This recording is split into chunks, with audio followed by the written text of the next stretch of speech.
Okay, if you're watching this, then it's 3 days after your surgery and you may be feeling great, you may be having some pain. So we're going to go over some of the things to recognize now that you're about 3 days out from your surgery. We're going to be talking about pain, which right now you may or may not be cursing my name a little bit. And if you are, I'm sorry. This process can be painful. Obviously, with hips are a little bit easier than knees. So if you had a hip, you're lucky.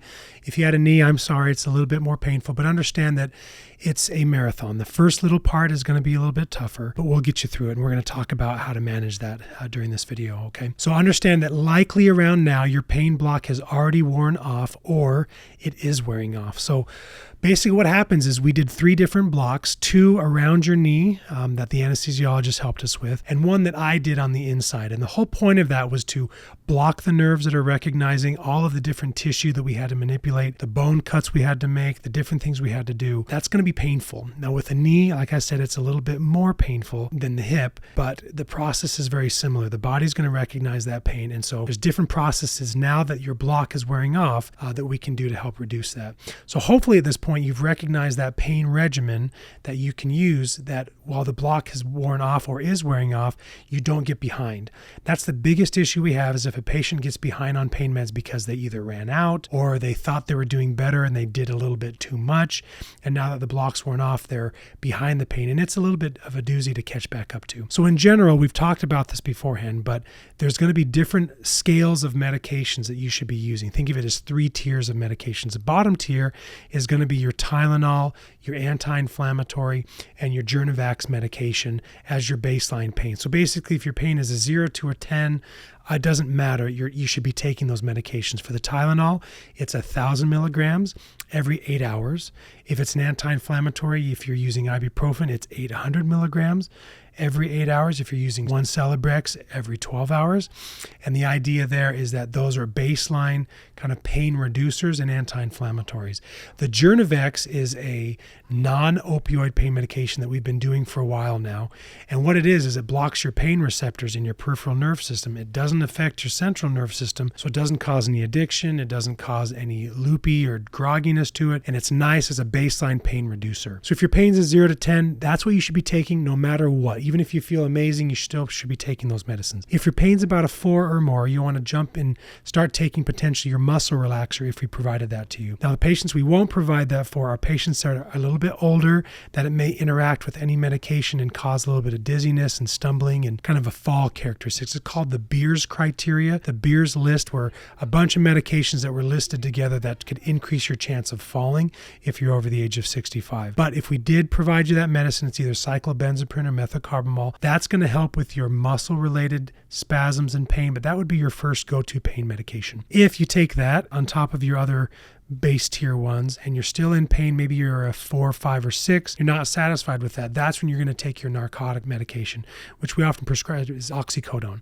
Now that comes in 5 milligrams and 10 milligrams tablets, so you want to look at what we specifically supplied you. If we provided you with a 5 milligram tablet, we did that because that means you can scale up or down on that medication. So if your pain is not too bad, it's a 6, but you're starting to feel that pain, you take 1 tablet every 4 to 6 hours.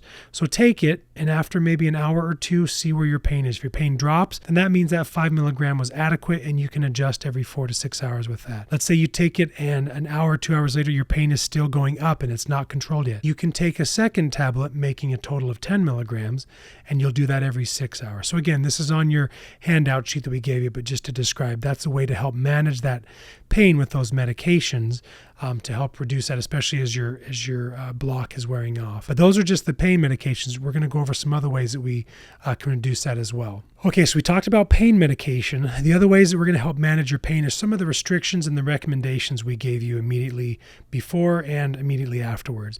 And that's going to be resting this. Now, as we talked about before, a lot of this recovery process is like a tightrope that you're walking.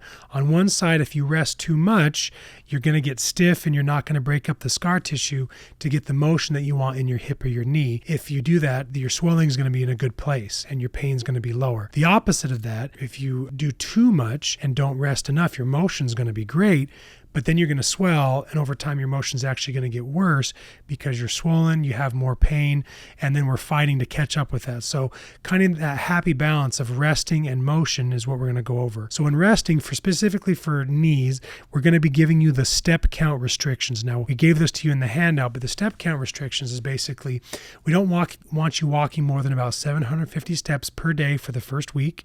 Then it goes up to about 1,200 steps per day for the second, and then up to about 2,000 for the third, and continues to go up, and that's on that handout. The whole point of that is to not say you can't move, but hey, we want you to move, but everybody's a little bit different. That causes them to swell. In general, 750 steps per day is a good estimate of about where you should be. And if you're doing that, you're going to be resting enough. And if you're walking that steps, that means you're moving enough. So that's kind of a good guideline there. But at the end of the day, in general, we recommend about 80% of the time you should be resting that leg with it up over your heart, in a dependent position where the fluid can drain out of your legs, because you're going to get swelling both in your hip, in your thigh, in your knee, maybe even down to your ankle. The more you elevate that fluid's going to help come down, which is going to decrease the pressure, decrease the inflammation, and make your pain a little bit better. So then comes in talking about that swelling management. Again, resting, elevating it, but then icing. If you have worked at some of the facilities we work at, we'll provide you with an ice machine. Those ice machines are excellent. If you don't have one, contact us. We can get one of our providers to bring one out to you. But that ice machine, or just placing regular ice, will help to reduce that inflammation. And there's guidelines as far as how much you should use it. If you're using an ice machine, as long as you have something between that and your skin, you can be able to wear that pretty consistently throughout the day, as long as your skin doesn't get too cold. That's the key thing, making sure it doesn't get too cold. Otherwise, if you're doing an ice pack, just think 20 minutes on, 2 hours off is kind of a general idea for that. We're resting during this post-op day 3 period more than we're moving. And that's going to help in this healing process to help reduce pain and help make sure everything is healing well. The next thing we'll talk about is on its post-op day 3, you can now shower. Now, some of you may have already shared, and that's not necessarily a terrible thing, but in general, this is when our incisions become water resistant, meaning if water runs over it, there's not really likely it's going to seep and sink into the incision, which is why we wait for about post-operative day 3. Now, your dressing is waterproof. So in general, a lot of times, even if you do shower earlier, the dressing should prevent the water from getting in it. However, they're not perfect, which is again why we wait for post-operative day 3. So when you do, you're welcome to shower post-operative day 3. Again, not submerging it in any bathtubs, hot tubs, lakes, rivers, streams, pools, etc., because it's not ready for that yet. That'll be at about week 6. But now you're able to shower with that. What we want you to do, let's say your dressing does come off or you don't have a dressing on it, I do not want you scrubbing the wound. I want you just putting soap and water above the wound and letting it just trickle over. And then when you're done rinsing it off, you're just going to tap dry it and not wipe it. If you have a dressing on it, you don't even have to worry about that. That's managed with a dressing that's sterile and clean. On post-operative day 5, your home health provider will change your dressing. This is very important. Make sure they do it. Make sure they do it in a very clean way.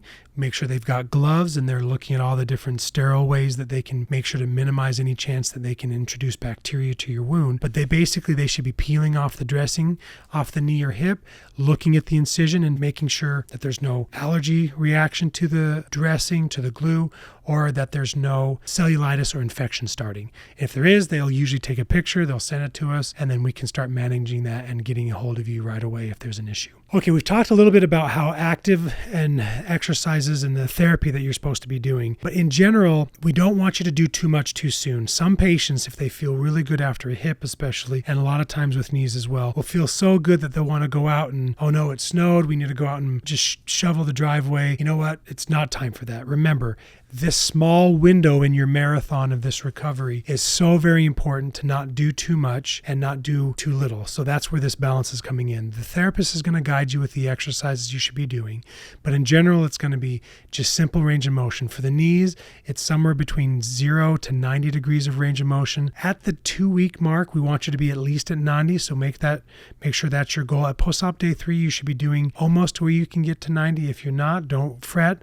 But definitely it's time to start pushing yourself to get to that 90 degrees. And that 90 degrees, again, is just simply a right angle bent from your thigh to your foot. When it comes to the hips, we don't necessarily need to worry as much about your range of motion of the hip as long as you're sitting, standing, walking, and doing your exercises with the therapy. That should be sufficient to be moving around. And again, the home health providers will answer any questions you have, but if you don't feel like you're getting the answers, you just need a call. And that'll be our last thing to discuss, was going to be when to call. Realistically, any question you have during this early post-operative period, just call. If you have a question, I've had many phone calls that we get of, my knee is warm, I think I've got an infection. If you call in, we'll kind of walk you through it. And a lot of times it's not. Understand, you're going to have a warm knee. You're going to have a painful knee. You're going to have, more blood supply to that affected surgical area because it's recovering. But if you have any concerns, don't hesitate to text or call. That's what we're here for. But at the end of the day, if you can communicate with us, we can mitigate those extra clinic visits and definitely mitigate the ER visits that are unnecessary. But at the end of the day, just communicate with us and we'll make sure you feel comfortable with how you're doing. Understand that you're almost through the worst part of these first few days, and then we'll get you into the second and third week where you're going to do really well.